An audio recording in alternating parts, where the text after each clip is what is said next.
Innal hamdalillah nahmaduhu wa nasta'inuhu wa nastaghfiruh wa na'udzu billahi min shururi anfusina wa min sayyiati a'malina may yahdihillahu fala mudhillalah wa may yudlil fala hadiyalah. Asyhadu an la ilaha illallah wahdahu la syarikalah wa asyhadu anna sayyidana Muhammadan abduhu wa rasuluh la nabiyya ba'dah amma ba'du. Kaum muslimin, Bapak Ibu sidang jamaah yang dimuliakan Allah Subhanahu wa taala, guru-guru kami, orang tua kami yang kami hormati. Marilah sama-sama kita mengawali tausiah pada malam yang berbahagia ini. Tentunya kita menyampaikan segala puji dan syukur kita kepada Allah Subhanahu wa taala atas segala rahmat serta nikmatnya kepada kita semua. Selawat dan salam mari sama-sama pula kita sanjung sajikan kepada junjungan alam Nabi besar Muhammad sallallahu alaihi wasallam, kepada keluarga dan sahabat beliau sekalian. Hadirin kaum muslimin sidang jamaah yang dimuliakan Allah Subhanahu wa taala, tema tausiah kita pada malam ini adalah amar ma'ruf nahi mungkar. Kenapa demikian? Allah Subhanahu wa taala berfirman dalam Al-Qur'an dalam surat At-Taubah ayat 71, wal mu'minuna wal mu'minat ba'duhum awliya'u ba'din ya'muruna bil ma'ruf wa yanhauna 'anil munkar. Orang beriman, laki-laki maupun perempuan, adalah pemimpin bagi sebahagian yang lain. Ba'duhum awliya'u ba'din, sebagian dari mereka menjadi pemimpin kepada sebahagian yang lain. Artinya tidak semua kita menjadi pemimpin, tidak semua kita juga menjadi rakyat. Namun sebahagian daripada kita jadi pimpinan, yang sebahagian tentunya akan jadi rakyat. Apa tugas pimpinan itu yang paling utama? Ya'muruna bil ma'ruf wa yanhauna 'anil munkar, yaitu mengajak orang untuk berbuat baik dan mencegah rakyatnya daripada berbuat mungkar. Ketika orang-orang berbuat mungkar, salah satu kewajiban kepada pemimpin adalah mencegah mereka itu daripada kemungkaran yang terjadi di antara kita. Dan itu muslimin sekalian adalah salah satu daripada hak jiran. Makanya ada 4 hadis yang langsung Nabi kaitkan kita dengan iman kepada Allah Subhanahu wa taala. Yang pertama, man kana yu'minu billahi wal yaumil akhir falyakul khairan aw liyasmut. Siapa saja yang beriman dengan Allah dan dengan hari kemudian, maka wajib berkata benar ataupun diam saja, tidak hawak. Jadi orang-orang yang selalu berkata dengan perkataan benar, itu salah satu ciri orang yang beriman dengan Allah dan beriman dengan hari kemudian. Yang kedua, man kana yu'minu billahi wal yaumil akhir falyasil rahimah. Siapa saja yang beriman dengan Allah dan hari kiamat, maka wajib menyambung silaturahim. Kita tidak boleh saling bermusuhan, tapi kita saling menyambung satu dengan yang lainnya. Yang ketiga, man kana yu'minu billahi wal yaumil akhir falyukrim dhaifah. Siapa saja yang beriman dengan Allah dan dengan hari kemudian, maka wajib memuliakan tamu. Siapa saja yang datang ke rumah kita wajib kita muliakan. Hatta orang kafir sekalipun, kita wajib memuliakannya dengan caranya tersendiri. Kemudian yang terakhir, man kana yu'minu billahi wal yaumil akhir falyukrim jarahu. Siapa saja yang beriman dengan Allah dan hari kemudian, maka wajib memuliakan tetangga. Siapa tetangga itu, muslimin sekalian? 40 rumah di depan rumah kita, 40 rumah di belakang rumah kita, 40 rumah di samping kanan dan di samping kiri rumah kita. Sama dengan 160 rumah di samping depan kiri kanan rumah kita.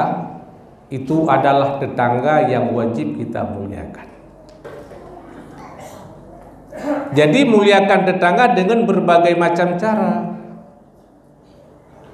Ketika tetangga kita membutuhkan pertolongan finansial misalnya, materi, kita bantu dia dengan materi. Dia butuh makanan, dia butuh uang, dia butuh pakaian, berikan dia pakaian. Kadangkala tetangga kita tidak butuh materi, imateri, non finansial, dia butuh yang lain. Dia butuh pendidikan misalnya, berikan dia pendidikan. Berikan dia pengarahan. Bahkan ketika tetangga kita salah, ketika tetangga kita melanggar dengan aturan dan norma-norma agama, norma-norma kebertetanggaan, cara-cara hidup bermasyarakat, maka kita cegah kesalahannya. Itu salah satu ciri daripada orang yang beriman dan dengan Allah dan beriman dengan hari kiamat. Makanya Nabi mengatakan dalam satu hadis yang sahih, marra'a minkum munkarran falyughayyirhu biyadihi fa illam yastati' fa bi lisanihi fa illam yastati' fa bi qalbihi wa dzalika adhaful iman. Siapa saja dan kalian yang melihat satu kemungkaran dengan berbagai macam bentuk kemungkaran yang terjadi, maka wajib kita cegah kemungkaran itu dengan tangan kita, dengan kekuatan kita, dengan saukah, dengan power yang kita miliki. Cegah kemungkaran itu wajib. Illam yastati' fa bilisani, andai kata kamu tak mampu mencegah dengan tangan, karena tidak punya kekuatan, tidak punya kemampuan, tidak punya power dalam masyarakat, maka kita cegah dengan lisan. Kita larang orang itu, jangan seperti itu, salah. Kita larang dengan lisan kita, kita berkoar dengan lisan kita. Itu pun kita tak mampu, fa biqalbihi, maka kita cegah dengan hati, kita benci kemungkaran itu. Yang jangan kita apatis, kita tak benci dengan kemungkaran itu, kita tidak melarang kemungkaran itu dengan lidah kita, dengan lisan kita, bahkan kita tak mencegah dengan kekuatan yang memang kita punya.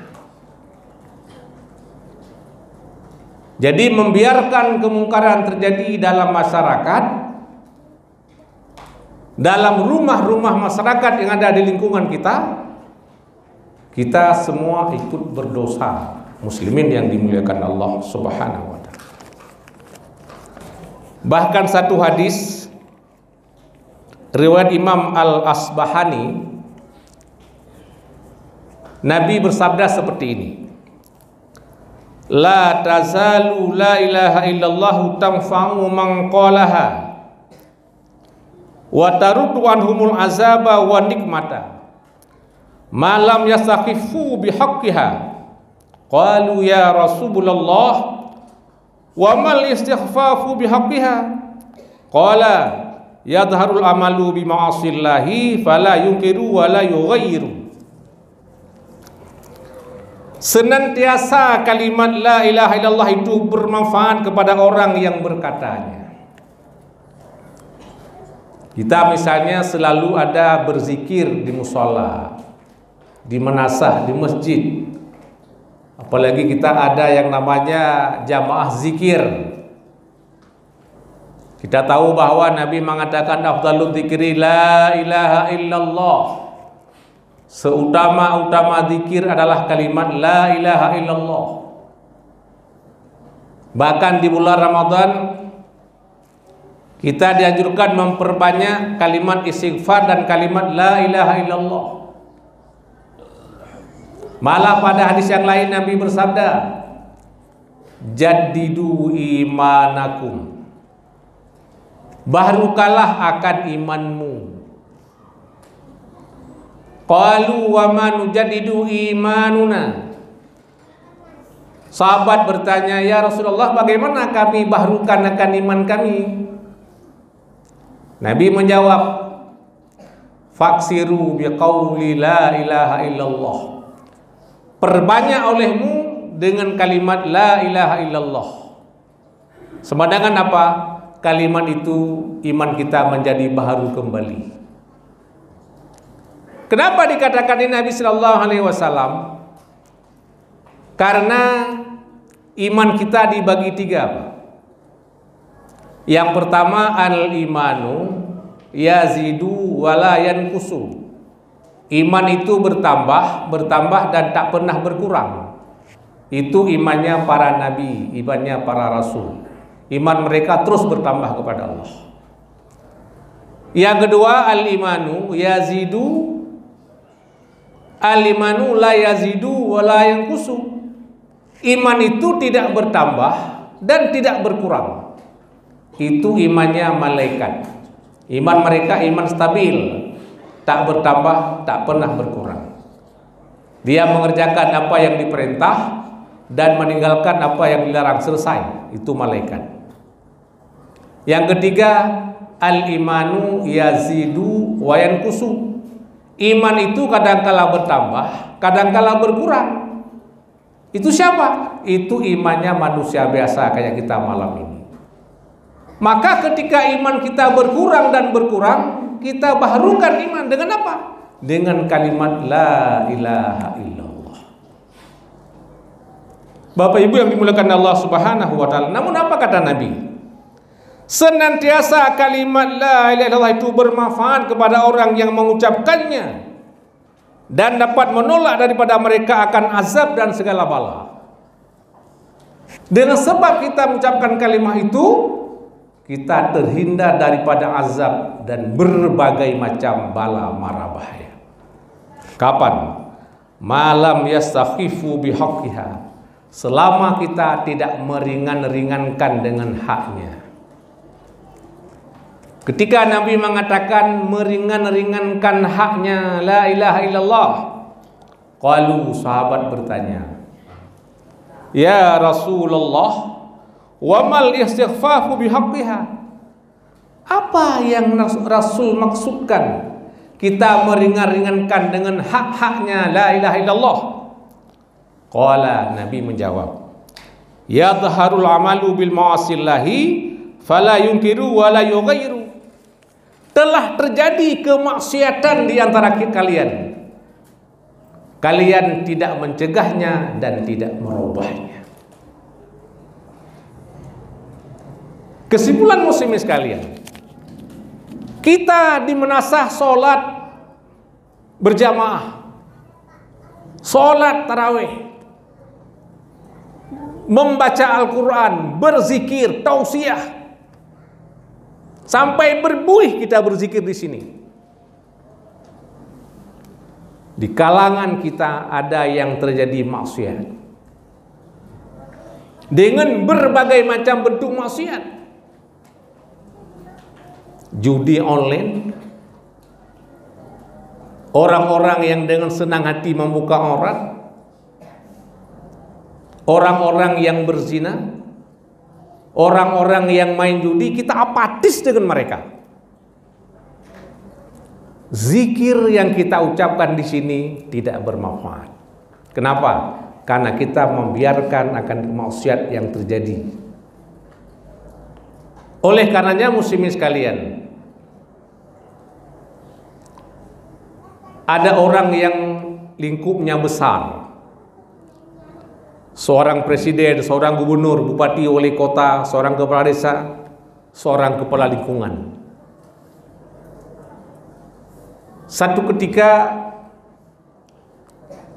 ada seorang tokoh, dia mengeluarkan uang yang banyak, dia bergerilya ingin merubah negara, ingin merubah satu negara. Habis uang miliaran, habis umur, negaranya tak berubah. Akhirnya dia prinsip, sekarang saya merubah satu provinsi, juga seperti itu tidak akan berubah. Saya ingin merubah satu kabupaten kota, dia habiskan uang yang banyak, tidak akan berubah. Akhirnya dia mau merubah satu desa, sedikit punya efek. Akhirnya dia pulang ke rumah, dia bikin perubahan di rumahnya sendiri. Lalu rumahnya berubah. Ya ayyuhalladzina amanu qu anfusakum wa ahlikum nara. Hai orang-orang yang beriman, jagalah dirimu dan keluargamu dari api neraka. Berubahlah rumahnya. Rumah dia menjadi rumah yang baik, dicontoh oleh rumah-rumah yang lain, sehingga berubahlah satu desa. Berubahlah desa yang lain, hingga berpikir, kalau dahulu saya mengeluarkan biaya yang banyak ingin merubah rumahku dan tetanggaku, ini saya sekarang sudah berubah satu negara. Makanya muslimin sekalian, kita di sini yang pertama kita menjadi orang baik, dan kita ajak orang lain juga menjadi orang baik, dan jangan jadi orang buruk. Ketika ada kita ada yang buruk, ada yang mungkar, kita wajib mencegahnya, dan itu merupakan tugas kita semua. Kita jangan apatis dalam hal ini, dan Allah Subhanahu wa taala akan memberikan pahala kepada kita, apalagi di bulan Ramadan yang seperti ini. Semoga bermanfaat. Subhanakallahumma wa bihamdika asyhadu an la ilaha illa anta astaghfiruka wa atubu ilaika. Wassalamualaikum warahmatullahi wabarakatuh.